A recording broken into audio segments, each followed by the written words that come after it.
नमस्कार दोस्तों, स्वागत है आपका अपने इस शेयर में। मैं मोहित शर्मा लेकर आया हूँ एक बेहतरीन शेयर आपके समक्ष में। तो दोस्तों, आज का जो शेयर है वो है फेडर्स होल्डिंग लिमिटेड।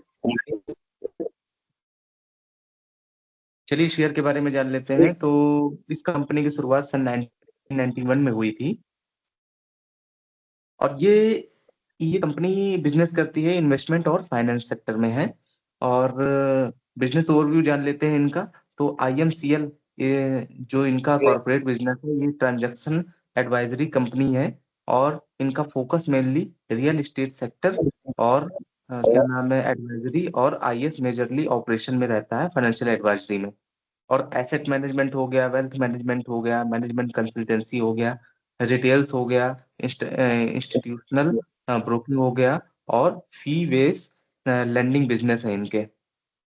और अगर इनके बात करें तो इन्होंने अभी कंपनी को टेकन किया था रुद्राभिषेक इंटरप्राइजेज लिमिटेड, जो कि आरईपीएल हेल्प रियल एस्टेट और इंफ्रास्ट्रक्चर डिजाइन और डेवलपमेंट का इम्प्लीमेंटेशन और क्या नाम है, कई सारे वर्क करती है। तो कंपनी दो होल्ली ओन इनकी सब्सिडेरी है, जिसमें से पहली है IM investment capitals limited private limited, जो कि इंगेज्ड है इनकी इन्वेस्टमेंट और एडवाइजरी सर्विस। और दूसरी है फेडरस इलेक्ट्रिक एंड इंजीनियरिंग लिमिटेड, जो कि सीआईआरपी इनके अंडर में प्रेजेंट करती है। सर्विस ऑफर्स की बात करें तो सर्विस ऑफर्स में कॉर्पोरेट ट्रांजैक्शन एडवाइजरी है, लीजिंग एडवाइजरी हो गया, इसके बाद रेरा एडवाइजरी हो गया, स्ट्रेटेजिक सेल्स और मार्केटिंग एडवाइजरी हो गया, होम लोन असिस्टेंट हो गया। ये इनके 4 सर्विसेज ऑफर्ड है। रेवेन्यू रेवेन्यू ब्रेकअप की अगर बात करें तो वो फाइनेंशियल ईयर 2022 में कंपनी ने रेवेन्यू जनरेट किया था इंटरेस्ट इनकम के साथ। और लोन और एडवांस इनका था 81% और अदर इनकी इनकम जो थी 19% थी। इन्होंने अपने मैनेजमेंट को चेंज किया था अभी। पहले थे मिस साक्षी गोयल, जो कि अपॉइंटेड थे कंपनी के सेक्रेटरी के रूप में और कंप्लायंस ऑफिसर के रूप में, क्योंकि इन्होंने अ, 30 जून 2021 को रिप्लेस किया था मिस शिखा मेहरा चावला को। तो आइए जान लेते हैं इनके टॉप फंडामेंटल के बारे में।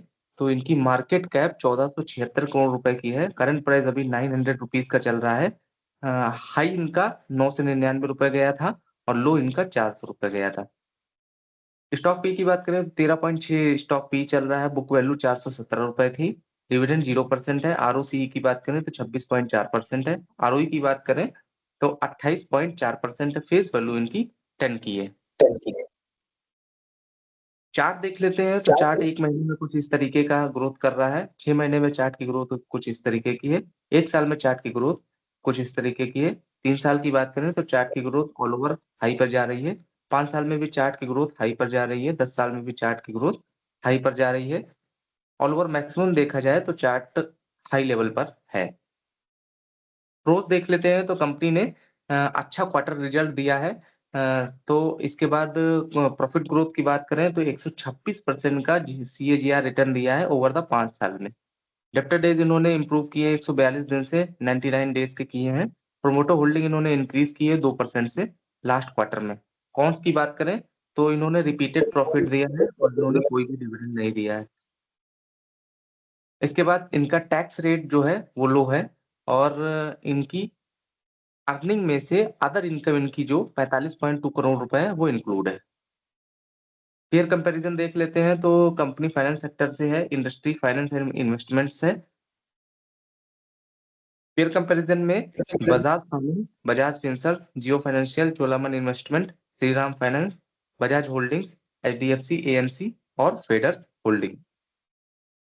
इंडस्ट्री पी की बात करें तो 23.54 इंडस्ट्री पी चल रहा है। पी रेशियो 13.64 का है। आरओई की बात करें तो 28.37 का आरओई है। डेट इनके पास 57.72 करोड़ रुपए का है। आरओसी की बात करें तो 26.35% का आरओसी है। सेल्स इनकी 593 करोड़ रुपए की है। क्वार्टर वाइज सेल्स वेरिएंस देखा जाए तो 91 करोड़ रुपीज का है। ऑपरेटिंग प्रॉफिट की बात करें तो 71 करोड़ रुपए का इनका ऑपरेटिंग प्रॉफिट है। नेट प्रॉफिट 108 करोड़ रुपए का है। Profit after tax all over 108.23 crore रुपए का है। रिजर्व की बात करें तो 400 करोड़ रुपए का इनके पास रिजर्व है। एबिटा 13.19 का है। प्रोमोटर होल्डिंग की बात करें तो 65.47 प्रोमोटर होल्डिंग है और पीजी रेशियो 0.11।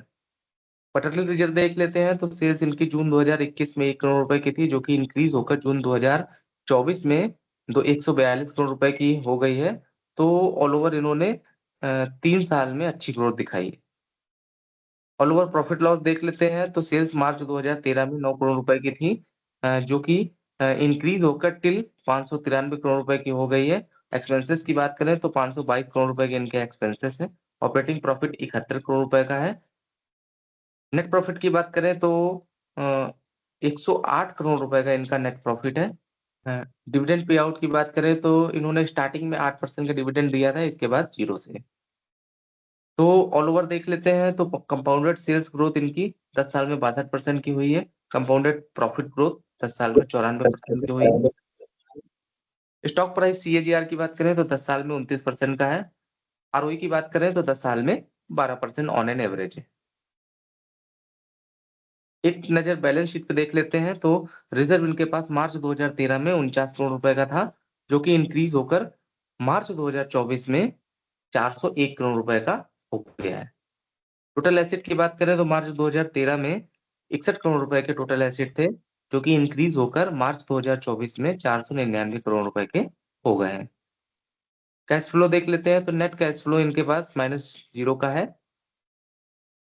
फाइनेंशियल एक्टिविटी में 101 करोड़ रुपए की इनकी फाइनेंशियल एक्टिविटी है।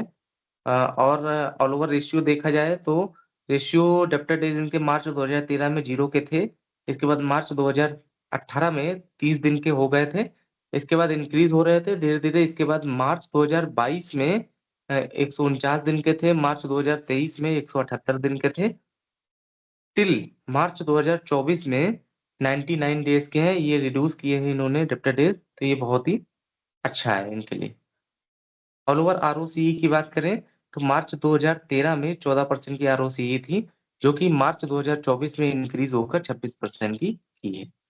शेयर होल्डिंग पैटर्न की बात करें तो प्रमोटर होल्डिंग 57.28% दिसंबर 2021 में थी, जो कि जुलाई 2024 में 65.47% की हो गई है।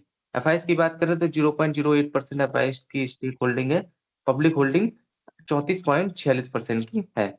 नंबर ऑफ शेयर होल्डर की बात करें तो शेयर होल्डर इनके इंक्रीज हुए हैं दिसंबर 2021 में 1278 शेयर होल्डर थे, जो कि इंक्रीज होकर 2620 शेयर होल्डर हो गए हैं। तो ऑल ओवर अगर रिव्यू देखा जाए तो मेरे हिसाब से शेयर बेहतर साबित हो सकता है।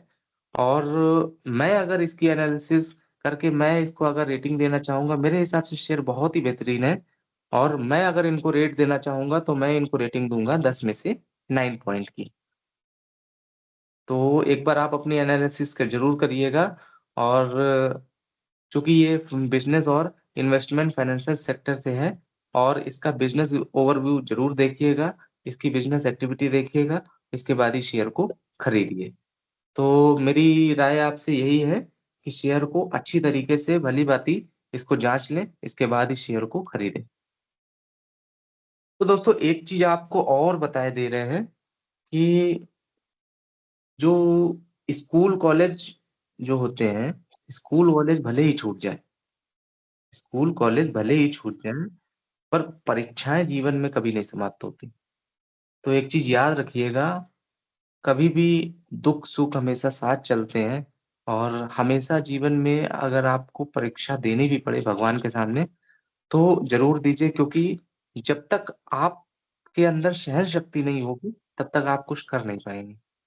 तो मैं ईश्वर से यही कामना करता हूँ कि आप और आप सभी का परिवार सुखी रहे, समृद्ध रहे और स्वस्थ सभी का ठीक रहे। और फिर मिलेंगे एक नए वीडियो के साथ, एक नए शेयर के साथ, अच्छे शेयर के साथ, बेहतरीन शेयर के साथ। तब तक के लिए नमस्कार, धन्यवाद। जय हिंद, जय भारत। हर हर महादेव।